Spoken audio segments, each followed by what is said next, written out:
Alright, hey guys, I hope this is not a total bust. I'm switching things up and I'm outside. Hopefully this is short because I didn't watch that many.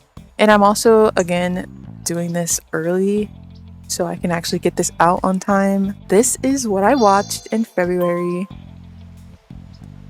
Yeah, the first movie I watched with my sister, which was totally killer. This was her choice. She's also doing a film challenge too. I gave it 3.5 and I said it was camp. It was like some thriller where she has to like go back in time or something, try to stop this guy from killing people after her mom was killed. It was some time machine. It was like good, but it also had some stupid parts. But I mean, that's what I considered what made it campy. It had Kiernan Shipka, I think that's her name, from Sabrina. Moving on, then I went to Train Spotting. There was something that brought me to watch it, but I don't remember. But anyway, it had like, oh my gosh, I just read what I wrote and I was like, do not under any circumstances start this film while you're eating. Thank me later, because the first scene was like disgusting. And I'm not even gonna, in case you get to watch it, I want you to watch it with like the same blindness that I had, so good luck. Just don't eat any food while you're watching it. But it had a young fetus Ewan McGregor. This was also directed by Danny Boyle. He did 28 Days Later.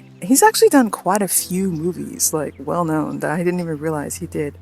But he did something else that I watched, Shallow Grave, which I watched last month, which also had a young Ewan McGregor, so I think he likes to reuse his actors. At least that's what it seemed like. This movie was crazy. It was like one of those 90s like drug movies, not on the level of Requiem for a Dream. You know how those 90s drug movies are? I don't know how to explain it. Then I went on to watching My Salinger Year, and I pretty much just watched this because I was tired of seeing it on my list. It was okay. It kind of was like, it's based on a true story about this lady who wanted to be a writer, and so she somehow ended up working at a publishing or agency, I don't remember whichever it was, that I think it was agency where Salinger was signed, so she actually got to meet him before he died. I don't know how true it was to reality, but I mean, it's based off of a book, so I'm sure they stuck to the script. I gave it 3.5 though. It was okay, but honestly, like, my life didn't change watching this. So then I finally watched In the Mood for Love because I had saw a screen cap on Twitter, and I'd also had this on my list and tried to watch it like one other time. And so I was like, okay, let me finally watch this. I didn't realize that it was a part of a trilogy, whatever. Oh my gosh, that's where I got the name. Yesterday there was this song called Wong Kar Wai, and I was telling my sister that I recognized that name, but I couldn't remember, but it's the name of this director. And watch that not even be the actual name of the song, but it was something similar. I'll put it on the screen. I was watching In the Mood for Love. I literally did not know it was part of a saga. This is the second one in the saga or something. But I was like, no one even mentions that. When they talk about In the Mood for Love, they don't mention the other movies. So I went in watching this, not even, I mean, it kind of has a standalone perception to it. I couldn't tell that I was missing any information, and I don't think I'm going to go back and watch the original one or even watch the one that comes after this. But it was pretty good though. It's highly rated, and I gave it 4 stars. A lot of people talk about it, so I'll just let you have that information. If you plan to watch it, make sure you watch the other movies and don't be like me. As I mentioned before, I started going to these film club things.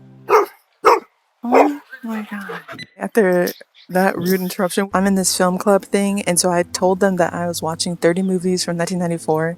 I had originally saw this movie, but then I thought it seemed stupid, but they gave this as a recommendation, so I watched it with my sister, but it was stupid, and I gave it 1 star. It was just so dumb. I've watched quite a few 90s movies so far, but this one has to be the worst one that I've seen. Like, I rank my films that I watch in total each year, and this one, I put it already at the bottom.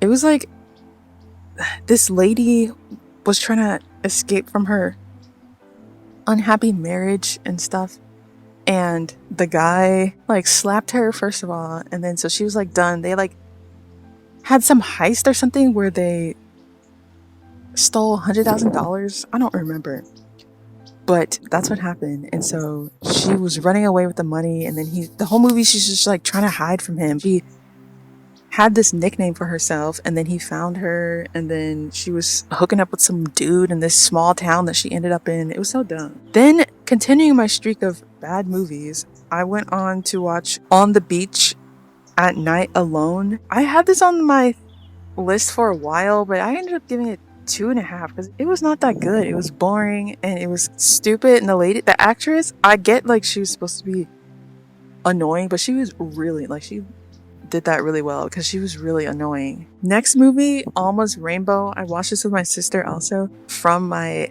film challenge list. I gave it 3.5. I didn't leave any review, but it was pretty good. You could tell it's from the 90s. It is dating itself. It was just pretty much like a coming of age movie where the girl and her mom are kind of like beefing with each other. I don't know what happened to her dad. And then her aunt comes, and her aunt is like, you know, those aunties without kids, and they're like living their life, and they're like, you know, favored over like the kid's mom or whatever. So she comes and visits. The daughter really likes her having her there, but her mom doesn't really like having her sister there and stuff. They kind of have a fallout. And there was just this one crazy part where like obviously the aunt, aka the mom's sister, came back because like stuff isn't going on well in her life, and so she plans that she's having this like fashion show or whatever. I don't even know what the hell it was. Oh no, she was an actress, and she ends up having it at some funeral home after she tries to like woo this guy who's so thirsty. He's like this funeral director. He's thirsty as hell.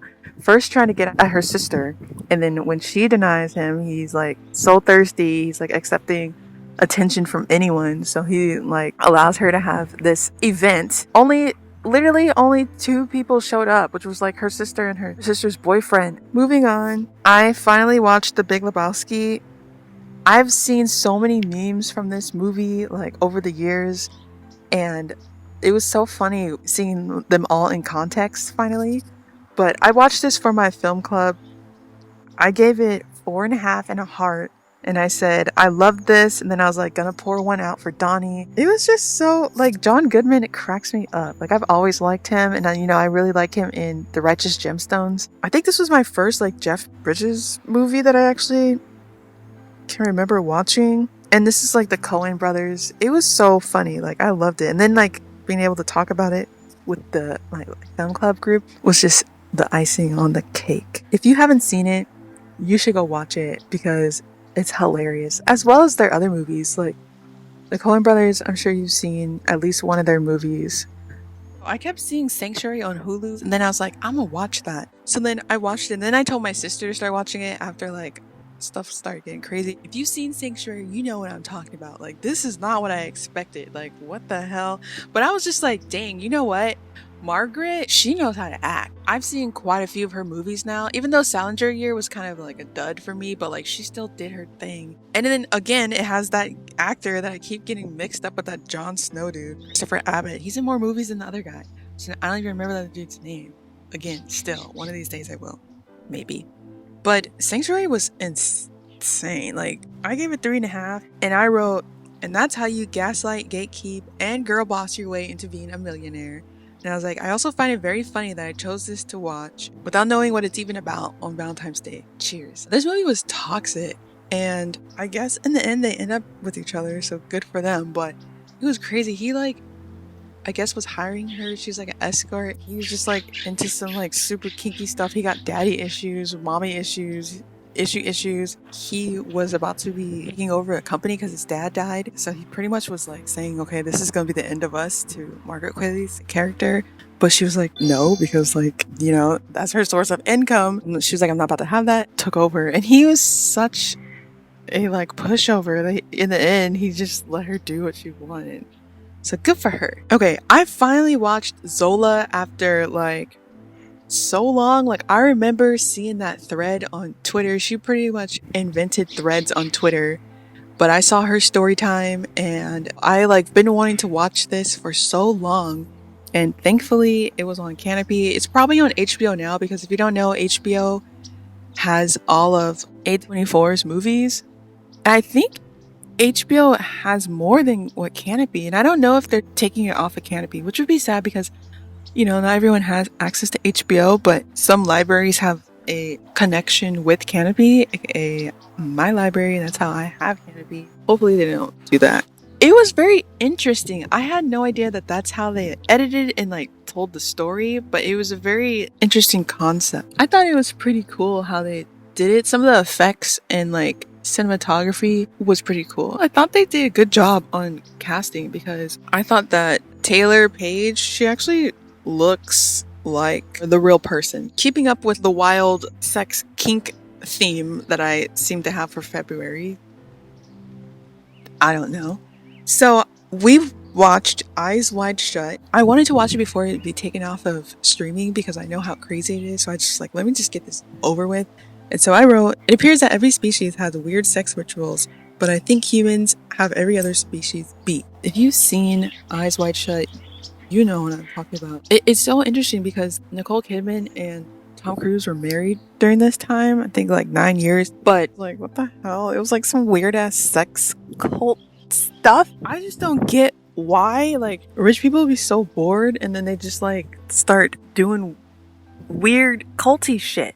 Or I mean, not even rich, because some people would be doing that too. So I don't know what is going on in their brain. We can't even talk about animals and their rituals and their dancing and all that other weird shit that birds be doing and like other animals, because look at what we be doing. Like, it's weird. Actually, no.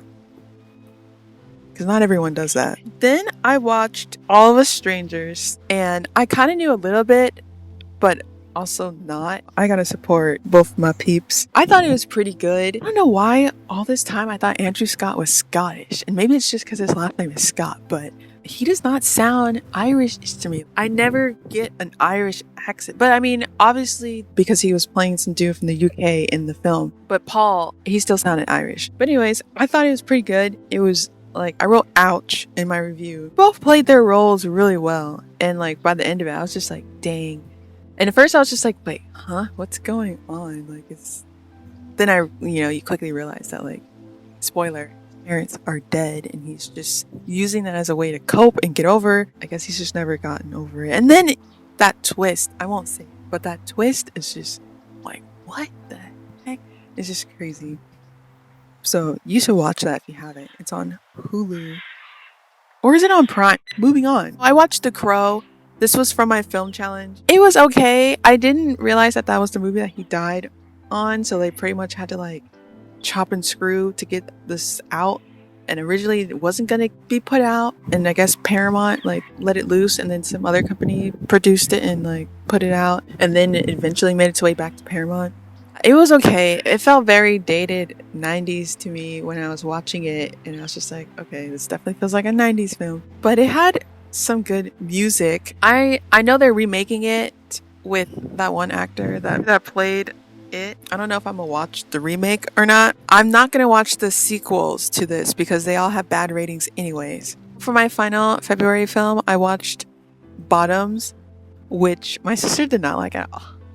I didn't think it was bad, but I had no idea that it was a comedy.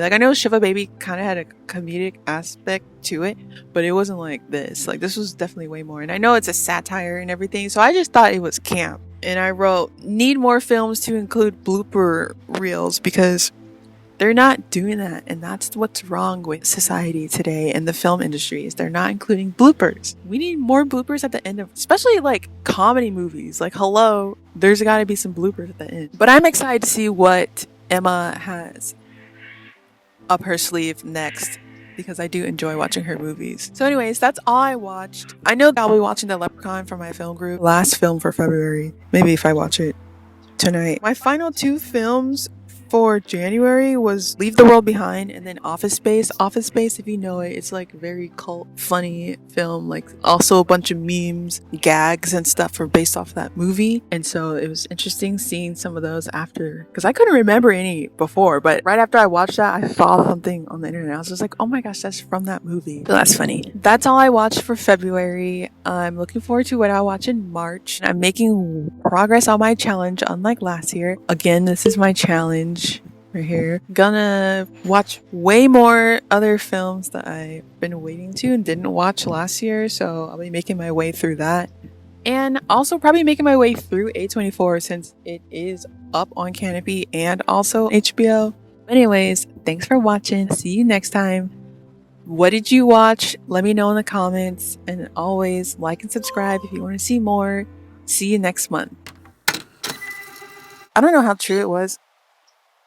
I don't know. Okay. Will those birds shut up? They're so loud. I hope that's not being recorded.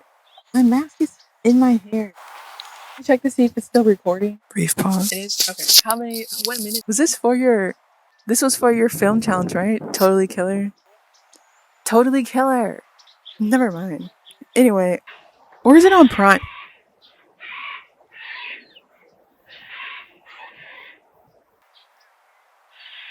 What the there's like something dying behind us, but. So anyways, that's all I watched. There's like a creature behind me.